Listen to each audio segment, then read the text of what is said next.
জেলায় জেলায় চলছে নির্বাচনের প্রস্তুতি, ভোটাররাও নানা হিসাব নিকাশে ব্যস্ত। সে বিষয়ে আরো কথা বলতে গোপালগঞ্জ থেকে আমাদের সাথে যুক্ত হচ্ছেন সহকর্মী বাদল সাহা। বাদল, ভোটাররা কি প্রত্যাশা করছেন, একটু বিস্তারিত জানাবেন। মেলা যেহেতু এখনো তফসিল ঘোষণা হয়নি, তারপরে কিন্তু গোপালগঞ্জের যে তিনটি আসন, এই তিনটি আসনে কিন্তু যে নির্বাচনী উত্তাপ, সেই উত্তাপ কিন্তু ছড়িয়ে পড়েছে। বিএনপি, জামায়াত ইসলামী এবং ইসলামী আন্দোলন বাংলাদেশ কিন্তু এই গোপালগঞ্জের তিনটি আসনে একক প্রার্থী দিলেও যে অন্যান্য যে রাজনৈতিক দল রয়েছে তারা কিন্তু এখন পর্যন্ত তাদের প্রার্থিতা ঘোষণা করতে পারেনি। তারপরেও কিন্তু যারা আসলে সম্ভাব্য প্রার্থীরা রয়েছেন তারা কিন্তু মাঠঘাট চষে বেড়াচ্ছেন পোষণ করা যায়। আরেকটি বিষয় হচ্ছে যে এই গোপালগঞ্জের তিনটি আসন কিন্তু বিগত যে আওয়ামী লীগ সরকার ছিল, আওয়ামী লীগের ভোট ব্যাংক হিসেবে পরিচিত ছিল। তবে এবার যদি তারা নির্বাচনে না আসতে পারে তাহলে হয়তো এই আসনটির যে ভোটের হিসাব নিকাশ সেটি কিন্তু আসলে পাল্টে যেতে পারে। আসলে আমি একটু কথা বলবো যারা আসলে ভোটার রয়েছেন বা যারা এই সুধী সমাজ রয়েছেন তার সাথে কথা বলবো যে এই যে আসন তিনটি রয়েছে আমাদের গোপালগঞ্জে, এই গোপালগঞ্জের তিনটি আসনে আমরা জানি যে আওয়ামী লীগের ভোট ব্যাংক হিসেবে পরিচিত। তবে এবার যেহেতু আওয়ামী লীগ নির্বাচনে আর যদি না আসতে পারে তাহলে এই ভোটের হিসাব নিকাশ কি ধরনের পাল্টে যেতে পারে বলে মনে করেন? ধন্যবাদ আপনাকে। আসলে গোপালগঞ্জের প্রেক্ষাপট তো আপনি বলেই গেলেন যে এটা একটা সুনির্দিষ্ট একটি রাজনৈতিক দলের ভোট ব্যাংক এতদিন ছিল। বিগত দিনের যে রাজনৈতিক কর্মকাণ্ড ছিল এই রাজনৈতিক দলটির, তার উপরে ভিত্তি করে, এবং আপনারা জানেন যে গোপালগঞ্জে ইতিপূর্বে ইউনিয়ন পরিষদের যে নির্বাচনগুলো হয়েছে আমরা লক্ষ্য করেছি, সেখানে তাদের প্রতীকী নির্বাচনে তারা কিন্তু সন্দেহ প্রবণ ছিল শতভাগ যে নির্বাচনে তাদের পরাজয় নিশ্চিত, এবং এই কারণে তারা কিন্তু স্বতন্ত্র বা অন্যান্য প্রার্থীদেরকে জোরপূর্বক বসিয়ে দিয়েছে, যার প্রত্যেকটা ইউনিয়নে তার নজির রয়েছে। এর আলোকে এবং আমাদের যে বিশ্বাস, যে পরিস্থিতি এখন গোপালগঞ্জে সৃষ্টি হয়েছে, তাতে আমরা আশা রাখি যে একটা আমূল পরিবর্তন আসবে, যেটা বাংলাদেশের এই ভোট রাজনীতির ইতিহাসে একটি স্বর্ণাক্ষরে রচয়িত হয়ে থাকবে এই কথাটা। আপনি কি মনে করেন যে বিগত আওয়ামী লীগ যে 17 বছর আসলে গোপালগঞ্জের কি উন্নয়ন আসলে আপনাদের চোখে পড়েছে কিনা, বিশেষ করে গ্রাম অঞ্চলে আসলে কোনো উন্নয়ন হয়েছে কিনা? আমি মনে করি বিগত 17 দিনে গোপালগঞ্জ যে পরিমাণ উন্নয়ন হওয়ার কথা, এরকম কোনো উন্নয়ন গোপালগঞ্জ হয়নি।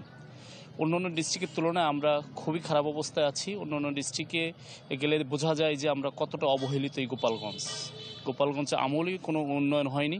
ইনশাল্লাহ যদি আগামীতে বাংলাদেশ জাতীয় দল বিএনপি ক্ষমতায় আসে, গোপালগঞ্জের উন্নয়ন স্বর্ণ অক্ষরে লিখিত থাকবে ইনশাআল্লাহ। আমি একজন নারী নেত্রীর সাথে কথা বলবো যিনি আসলে নারীদের নিয়ে কাজ করেন, যে এই যে সামনে যে নির্বাচন হচ্ছে, এই নির্বাচনে আসলে নারীদের ক্ষেত্রে কি কি আসলে উন্নয়ন করা বলে আপনি মনে করেন? ধন্যবাদ। আসলে আমাদের যে নারী নেতৃত্ব, আমাদের সর্বদলীয় যে একটা ছিল যে 33%, কোনো দল কিন্তু আমাদের 33% অংশগ্রহণ করাইতে পারে নাই। এখানে কিন্তু প্রত্যেকটা দল ব্যর্থ।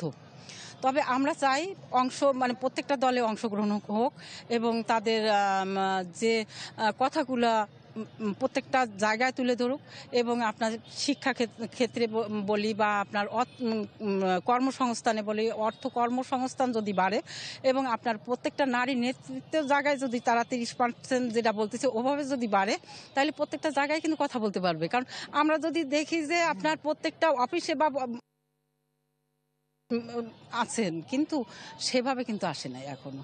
আমরা চাই প্রত্যেকটা সেক্টরে আসুক এবং তাদের মতামত প্রকাশ করতে পারুক। এভাবে যদি চলে তাহলে দেশ আমাদের এগোবে। ধন্যবাদ সবাইকে। আপনি জানেন যে গোপালগঞ্জে আসলে কর্মসংস্থানের খুব একটি সংকট রয়েছে, যেখানে আসলে দিন দিনই বেকারদের সংখ্যা বাড়ছে। তা আপনি কি মনে করেন যে বেকার সংখ্যা কমানোর জন্য বা কর্মসংস্থান সৃষ্টি করার জন্য প্রার্থীদের আসলে এই ক্ষেত্রে কাজ করা উচিত? অবশ্যই আমি মনে করি এটা। গোপালগঞ্জে বিগত দিনে দেখছেন যে সরকার ছিল, ওই সরকার আমলে গোপালগঞ্জে বিভিন্ন অফিসে গিয়ে দেখবেন যে গোপালগঞ্জে যারা ছিল তারা কিন্তু কোনো কর্মসংস্থান ব্যবস্থা হয় নাই। তারা শুধুমাত্র যে দেখবেন যে ওমেদারি যেটা আমরা বলি বা ডেলি বেসিক, এই ক্ষেত্রেই তারা কাজ করার সুযোগ সুবিধা পাইছে। আদার ডিস্ট্রিক্ট থেকেই এই গোপালগঞ্জের কোঠাগুলো কেটে এনে এখানে নিয়োগ দেওয়া হয়েছে। ঠিক আছে, আমরা অবশ্যই মনে করি যে যদি আগামী সরকার গঠন করে বিএনপি, তাহলে আমাদের মনে হয় যে কর্মসংস্থানের অবশ্যই ভালো ব্যবস্থা হবে। আমি একজন কথা বলবো একজন কবি সাহিত্যিকের সাথে। গোপালগঞ্জে আসলে একটি অর্থনৈতিক জোন গড়ে তোলার কথা ছিল বিগত সরকারের আমলে। এই অর্থনৈতিক জোনটি আসলে হয়নি, যে প্রতিশ্রুতি সেটিও বাস্তবায়ন। সেই ক্ষেত্রে হচ্ছে যে আপনার হচ্ছে যে শিল্প সাংস্কৃতিক যে অঙ্গনটি সেটিও কিন্তু সেইভাবে গড়ে ওঠেনি। তা আপনি আসলে যারা প্রার্থী হয়েছেন এবারের তাদের ক্ষেত্রে আসলে যে অর্থনৈতিক একটা অঞ্চল গড়ে তোলা, সেই ক্ষেত্রে হচ্ছে যে সাংস্কৃতিক অঙ্গনটিকে যে আরও মজবুত করা জায়গাটা, সেই জায়গাটা আসলে করা উচিত বা এগিয়ে আসা উচিত বলে মনে করেন? আস্থার প্রসঙ্গটা আসলে একটি কথা বলতেই হয়, মানুষের মন নদীর মতন। নদীর যেমন এক কূল ভেঙে গেলে অন্য কূল গড়ে ওঠে, ঠিক তেমনি বছরের শাসন আমলে এই অঞ্চলে কাঙ্ক্ষিত উন্নয়ন না হওয়ায় মানুষের মন ভেঙেছে। একই সঙ্গে নতুন এই বাংলাদেশের নতুন সময়ে মানুষের মনে আবারও নতুন আশার সঞ্চার ঘটেছে। মানুষ আশায় বাঁচে এবং মানুষের স্বপ্ন কখনো থেমে থাকে না। বর্তমান যারা বা আগামীতে যারা জনপ্রতিনিধি হয়ে আসবেন, তাদের কাছে মানুষের একটাই প্রত্যাশা যে তারা যেন উন্নয়নের যে বিষয়টা অতীতে আমরা লক্ষ্য করেছি সেই বিষয়টা যেন না ঘটে। এখানে যেন আপনার মানে সুষম উন্নয়ন প্রাপ্যতার ভিত্তিতে এবং মানুষের দোরগড়ে সে উন্নয়ন যেন পৌঁছে যায়, এই বিষয়টা দিকে আমি বলবো যারা নতুন নেতৃত্ব আসছে তারা যেন লক্ষ্য দেয়।